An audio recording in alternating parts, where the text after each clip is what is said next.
అందరికీ నమస్కారం. నేను శిరీష. ప్రస్తుతం మనతో పాటు ఉన్నారు తంత్ర జ్యోతిష్యులు, జ్యోతిష్యరత్న, జ్యోతిష్య సామ్రాట్ చింతరుత్ మందరరావు గారు. గురుగారితో మాట్లాడతాం. నమస్కారం గురుగారు. మాతృదేవోభవ, పితృదేవోభవ, ఆచార్య దేవోభవ. ఓం నమో మాందేశ్వరాయ నమః. అందరూ బాగుండాలి, అందరికి మంచి జరగాలి. గురుగారు, ఈ మే మాసంలో కన్యా రాశి వారికి ఎలా ఉండబోతుంది అంటారు? ఎలాంటి జాగ్రత్తలు తీసుకోవచ్చు అంటారు? ఆర్థిక పరంగా, ఆరోగ్య పరంగా కూడా, అలాగే గ్రహ గోచరం ఎలా ఉంటుందంటారు ఈ మే మాసంలో వీరికి? ఈ 2026 సంవత్సరం మే మాసం కన్యారాశి వాళ్లకు ఎలా ఉందో చెప్పుకునే ముందు సహజంగా మనం ఈ రాశి యొక్క ప్రత్యేకత కొంత మాట్లాడుకున్న తర్వాత మాస ఫలితాలకు వెళ్దాం. కన్యారాశి అంటే, కన్యా అంటే పరిపక్వతకు అపరిపక్వతకు మధ్యలో ఉన్నదని అర్థం. అంటే చిన్నపిల్ల అంటే చిన్నపిల్ల కాదు, అంటే అన్నీ తెలిసిందంటే అన్నీ తెలిసింది కాదు. అంటే అందుకే పరిపక్వతకు అపరిపక్వతకు మధ్యలో ఉన్నది. అందుకే వీళ్ళు చాలా సెన్సిటివ్గా ఉంటారు. ఏమని ఇట్లా అంటే అటాచ్ చేస్తారు. మగవాళ్ళు కావచ్చు, ఆడవాళ్ళు కావచ్చు. ఇట్లా అంటే అప్పుడే ఫీల్ అయిపోతారు.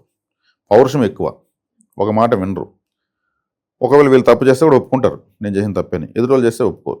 ఎదురోళ్ళు తప్పు చేసినా కానీ నిలదీస్తారు. అంటే ఈ కన్య అంటే మనకు కడుపు, కుడి సైడ్, మరి ముఖ్యంగా కుడివైపు ఉన్నటువంటి కడుపు కన్యారాశిని సూచిస్తుంది. కడుపుకు సంబంధించిన దోషం ఖచ్చితంగా ఉండేదని అవకాశం ఉంటుంది. నొప్పి రావడము, వేడి చేయడము, అజీర్ణము, కాన్స్టిపేషను అంటే మలబద్ధకము, ఇట్లా కడుపుకు సంబంధించినటువంటి సమస్యలు వచ్చేందుకు అవకాశం ఉంటుంది. కేర్ఫుల్గా ఉండాలి. కన్యారాశి వాళ్ళంటే ఇంక వీళ్ళకు అప్పే అదృష్టం. వీళ్ళు అప్పు చేస్తారంటే ఏ పని చేసినా సక్సెస్లోకి వెళ్తారు. అటనే ఆ అప్పును సద్వినియోగంగానే చేయాలి. నేను అప్పు చేయమన్నాను కదా అనేసి అప్పు చేసేసి ఎలా తీర్చాలో తెలియకుండా చేయకూడదు. ఎందుకంటే 6వ రాశి, కాలపురుషులకు 6వ రాశి, 6వ స్థానం శత్రు రోగ రుణస్థానము. ఈ రాశికి అధిపతి బుధుడే మ్యాథమెటిక్స్. కాబట్టి వీళ్ళు లేడీస్ చాలామంది ఉంటారు, డ్వాక్రాలో తీసుకునే ఏదో ఒకటి ఉపయోగం పెడతానే ఉంటారు. ఇంకేదైనా తీసుకునేసి ఇంకేదైనా చిన్న చిన్న కుటీర పరిశ్రమలాగా పెట్టే డెవలప్ అయిపోతుంటారు. అంటే వీళ్ళకు అప్పు అదృష్టంగా మార్చుకుంటే వీళ్ళకి సక్సెస్ అంతే. వీళ్ళకి సక్సెస్ రేట్ అంతా ఇక్కడే ఉంది. అప్పు చేయకుండా వీళ్ళు కూడా ఏం చేయలేరు. అప్పు లేకుండా వీళ్ళు ఉండరు. కన్యారాశి వల్ల అప్పు లేదని చెప్పమని చూద్దాం. అంటే అలాగే ప్రపంచంతో ఉన్నారండి అని అంటే ప్రపంచంతో ఉన్నారు. అప్పు చేసి అవసరం లేని వాడికి అప్పు చేసి సమస్యలు ఉంటారు. వీళ్ళు కూడా అనవసరంగా చేయరు. నన్ను అడిగితే బాగానే ఉపయోగిస్తారు. బుధుడు అంటే ఇంటెలిజెన్స్ ఏదైనా ఉందంటే బుధుడే, లాజిక్. కాబట్టి వీళ్ళకు అప్పు బాగా, అంటే 6వ స్థానం అంటే బ్యాంక్ అని అర్థం. ప్రతి ఒక్కరి జాతకంలో బ్యాంక్ ఎక్కడ ఉందంటే 6వ స్థానంలో ఉంటుంది. లోన్ అంటే 6వ స్థానమే. ఇప్పుడు ఇక్కడ బుధుడు అంటే టీచర్ అని అర్థం. ఇప్పుడు టీచరు ఎంతోమంది టీచర్స్ ఉన్నారు కదా, ప్రతి టీచర్కి అప్పు ఉంటుంది. అప్పులని టీచర్ చూపించండి చూద్దాం. జ్యోతిషం వదిలేస్తాను నేను.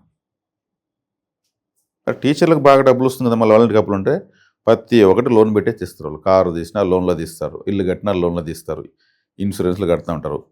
ప్రతి ఒక్కటి వాళ్ళు లోన్స్ పెట్టుకుని చేస్తూ ఉంటారు. అదే వాళ్ళకి కలిసి వస్తుంది. పిల్లలు ఎడ్యుకేషన్ లోన్ పెడతారు. ఇలా వాళ్ళు టీచర్స్ పెట్టిన లోన్స్ ఎవరు పెట్టరు. బుధుడంటే టీచరు, బుధుడంటే మ్యాథమెటిక్స్. కాబట్టి వీళ్ళు అన్ని లెక్కలు బాగా వేసుకుంటూ ఉంటారు టీచర్స్. వస్తున్న వాటికి ఎట్లా చేసుకోవాలనేసి కట్టేదానికి అన్నీ కట్టుకుంటూ ఉంటారు. మళ్ళీ తీసుకోవాలని తీసుకుంటూ ఉంటారు. వాళ్ళు కట్టినంత పర్ఫెక్ట్ ఎవరు కట్టరు, వాళ్ళు వేసినంత పర్ఫెక్ట్ ఎవరు లెక్కలు వేరు. టీచర్సే చిట్ వేసుకుంటారు. టీచర్స్ కాలనీ వెంచర్ వేసామనుకోండి, టీచర్లు లేకుంటారు. ఉంటుంది teachers colony, doctors colony, lawyers colony. ఆ లాయర్సే ఉంటారు అక్కడ. ఇక్కడ టీచర్స్ సంబంధించినది. కాబట్టి ఇక్కడ వచ్చేకాడికి వీళ్ళకి అప్పు వరంగా మారుతుంది. ఈ మాసం ఇంకా మనం మాస ఫలితాలు చూద్దాం. కాబట్టి కుజగ్రహం కంట్రోల్ ఎలా చేసుకోవాలి?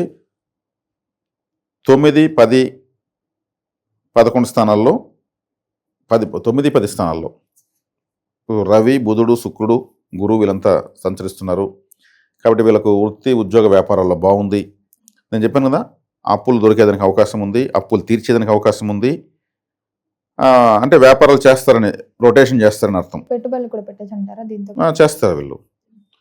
ఆ అప్పు చేసి వృధా చేసే వాళ్ళలో వీళ్ళు ఉండరు. అప్పు చేసి అభివృద్ధి చేసే వాళ్ళే కన్యారాశి వాళ్ళు. దానికి ఏదో ఒక రకంగా యూజ్ చేయడం డబ్బు. ఖచ్చితంగా చేస్తారు. ఒకవేళ అప్పుడప్పుడు కొంత మిస్యూస్ అయినా కానీ మళ్ళీ దాన్ని ఇంకోటి ఏదో చేసి ఫుల్ఫిల్ చేసేస్తారు. మంచి మ్యాథమెటిక్స్ తెలిసిన వాళ్ళు వీళ్ళు బాగా బెండకాయలు కూరాకులు బాగా తినచ్చు వీళ్ళు. అందుకే లెక్కలు బాగా రావాలంటే బెండకాయలు తినంటూ ఉంటారు. బెండకాయ ఎలా ఉంటుంది? గ్రీన్ కలర్లో ఉంటుంది. బుధుడు గ్రీన్ కలర్లో ఉంటాడు. కన్యాకుమారి తమిళనాడులో ఉంది. కన్యాకుమారి ఒక దేవత ఉంది. కన్యాకుమారి సముద్రం పక్కనే ఉంది. వాసవి కన్యకా పరమేశ్వరి, బాలా త్రిపుర సుందరీదేవి, వీళ్ళందరినీ కూడా వీళ్ళు బాగా పూజించవచ్చు కన్యారాశి వాళ్ళు. అదే కన్య అంటే పెళ్లిడికి వచ్చిన అమ్మాయిలు, ఎవరైనా పేదింటి అమ్మాయిలు పెళ్లి చేసుకుంటూ ఉంటే అమ్మాయికి బట్టలు పెట్టచ్చు, డబ్బులు ఇవ్వచ్చు. పేదింటి అమ్మాయిలకి చాలా హ్యాపీ ఫీల్ అవుతారు వాళ్ళు. ఎవరో వచ్చారు వాళ్ళు, మాకు తెలిసిన వాళ్ళు నాకు బట్టలు పెట్టారు, అప్పుడు అంటే కన్యారాశి యాక్టివేట్ అవుతుంది. అంటే సంబంధం ఉన్న జీవకారకత్వం ఒక పెళ్లిడికి వచ్చిన అమ్మాయిని అర్థం. అదే అమ్మాయిలకు గోరింటాకు, fair and lovely, sticker packet, ఇంకా వాళ్ళకి ఏమి ఇవ్వచ్చు? లిప్స్టిక్, నెయిల్ పాలిష్, కాటుక. కన్య అంటే ఏమి ఎక్కువగా అర్థం చూసుకుంటూ ఉంటారు. ఆ వయసులో వాళ్ళు ఎక్కువ అర్థం చూసుకుంటూ ఉంటారు, వాళ్ళ సౌందర్యం చూసుకుంటూ ఉంటారు. ఆ సౌందర్య సాధనలు ఇస్తే హ్యాపీగా ఫీల్ అవుతారు. వాళ్ళకేదో ఒక వరల్డ్ కప్ వచ్చినట్టు. ఇవి ఇవ్వచ్చు. అంటే ఇప్పుడు ఎవరైనా అబ్బాయిలు ఉంటారు అనుకో, వెతుకుని కాలేజీ కాడికి పోయినా అనుకో తరుముకుంటారు. పేరెంట్స్ దగ్గరించి పంపించాలి. మళ్ళీ పలానా ఆయన చెప్పాడు కాబట్టి నేను తెచ్చానే, సమస్యలు వస్తే ఇట్లా జ్యోతిష్ని ఎవరు చెప్పారంటే కష్టం కదా. ఎవరైనా పెళ్లి కాకపోతే, అబ్బాయిలకు పెళ్లి కాకపోతే కూడా వాళ్ళ తల్లిదండ్రులు ఇవి పంచవచ్చు. ఏదైనా లేడీస్ హాస్టల్, అమ్మాయిల హాస్టల్ ఉంటుంది, డిగ్రీ చదివిన అమ్మాయిలు, అక్కడ వార్డెన్తో మాట్లాడుకునేసి ఒక 50 కిట్లు అంటే ఒక 150 రూపాయలు, చిన్న అద్దము, ఒక దువ్వెన, గంటలు దూతారు తల వాళ్ళు. ఇవన్నీ ఇవ్వచ్చు. దీంతోపాటు ఆ పెండ్లిడికి వచ్చిన అమ్మాయిలకు స్టే ఫ్రీ కూడా ఒక ప్యాకెట్ ఇవ్వచ్చు. అద్భుతమైన పరిహారము. వాళ్ళు ప్రతి ఒక్కటి యూజ్ చేసేస్తారు. వీళ్ళ కన్యా శాపాలున్నా, స్త్రీ శాపాలున్నా, వివాహ దోషాలున్నా మొత్తం వాషౌట్. వాళ్ళు అంతమంది అమ్మాయిలు, పెండ్లిడికి వచ్చిన అమ్మాయిలు అవి చాలా సంతోషంగా తీసుకుంటారు. ఇక్కడ వీళ్ళ అబ్బాయికి ఇమ్మీడియట్ పెళ్లి అవుతుంది. ఈ స్త్రీ శాపం ఉంటుందన్నటువంటి జాతకంలో ఇవి జయించు పోతుందంటారు. ఖచ్చితంగా పోతుంది. అవకాశం ఉంటే కన్యాకుమారికి పో రావచ్చు, నేను చెప్పిన టెంపుల్స్కి వెళ్ళి రావచ్చు. ఆ డబ్బులు ఖర్చు పెట్టి ఈ పరిహారం చేయొచ్చు. ఇది ఈ మాసం వీళ్ళకు వ్యయస్థానంలో కేతు ఉన్నాడు అంటే తీర్థయాత్రలు చేయొచ్చు. వీళ్ళు పడుకునేటప్పుడు కంపల్సరీ మెడిటేషన్ చేసి పడుకోవాలి. ఎందుకంటే 12 కేతు ఉన్నాడు. కేతు అంటే సన్యాసి, భక్తి జ్ఞాన వైరాగ్యాలు. ఏదో ఒక మంత్ర జపం కనీసం ఒక 11 టైమ్స్ వాళ్ళ ఇష్టదైవమా ఏదో ఒక దైవం చెప్పేసి పడుకోవడం వల్ల నిద్ర వస్తుంది, లేదంటే రాదు. కొంచెం బటా తిరిగేసి వచ్చి మళ్ళీ పడుకుందాం అనిపిస్తుంది. కొంతమంది దగ్గుతూ ఉంటారు, కొంతమంది దాహం లేకపోతే నీళ్ళు తాగదాం అనిపిస్తూ ఉంటుంది, ఏదేదో ఉంటుంది, గందరగోళంగా ఉంటుంది. కాబట్టి వీళ్ళు మెడిటేషన్ కానీ చేశారంటే, కేతు అంటేనే మెడిటేషన్. 12వ స్థానం మోక్ష స్థానంలో ఉన్నాడు. మెడిటేషన్ చేసి పడుకుంటే నిద్ర బాగా వస్తుంది. 6వ ఇంట్లో రాహున్నాడు, మంచిది. 7వ ఇంట్లో శని మంచివాడే. అంటే 5వ ఇంటి వాడు, 6వ ఇంటి వాడు, 6వ ఇంటి వాడు శని మళ్ళీ 6వ రాశిని చూస్తున్నాడు. కాబట్టి ఈ టైంలో వీళ్ళు చేసేటువంటి అప్పు చేసే వ్యాపారాలు కానీ, లేదా ఆల్రెడీ ఉన్న అప్పులకు కానీ వీళ్ళు తీర్చేదానికి బలం పెరుగుతుంది. 8వ ఇంట్లో కుజుడు ఉన్నాడు, ఇది కేర్ఫుల్గా ఉండాలి. 8వ ఇంట్లో కుజుడు అంటే ఈ రాశికి మంచివాడు కాదు, ఏదో ఒక అనారోగ్యం చేస్తుంది. హెల్త్ విషయంలో కేర్ఫుల్గా ఉండాలి. కన్యారాశి వాళ్ళకి ఎక్కువగా ఇట్చింగ్స్, నవలకు సంబంధించినటువంటి చర్మ సంబంధమైన అనారోగ్యాలు వస్తాయి. దాన్ని కరెక్ట్గా పోయి కుజుడు రక్తానికి అధిపతి 8లో ఉన్నాడు. బ్లడ్లో మురికి పెరిగిపోతేనే పైన చర్మం పైన నవలు వచ్చేది. మన పైన క్రీమ్స్ పుడుస్తాము, లోపలికి ఇంటర్నల్గా మంచి మెడిసిన్ తీసుకుంటే బ్లడ్ శుభ్రమై మురికి బయట వచ్చేస్తే, యూరిన్ ద్వారా వచ్చేసిందంటే మళ్ళీ పైన చర్మానికి నవ్వలు రావు. కాబట్టి మంచి సోప్స్ వాడాలి, దానికి తగిన సోపు. టీవీలో కనిపించేవన్నీ వాడితే కుదరదు. మంచి చర్మాన్ని కాపాడుకునేటువంటి సోపులు వీళ్ళు వాడుకోవడం బెటరు. ఆ తర్వాత కుజుడు 8వ ఇంటున్నాడు కాబట్టి, కుజుడు అంటే అంబులెన్స్ అని ఇంతకుముందు ఒక రాశిలో చెప్పాను. ఆయన పోయి మళ్ళీ అక్కడ అంబులెన్స్ కాడ కూర్చున్నాడు అంటే ఇంకా బలం పెరిగింది. అంటే ఇప్పుడు అగ్గికి గాలి తోడినట్టు ఇంకెక్కువ మండుతా ఉంటాయి. పంచభూతాలు 5 ఉన్నాయి.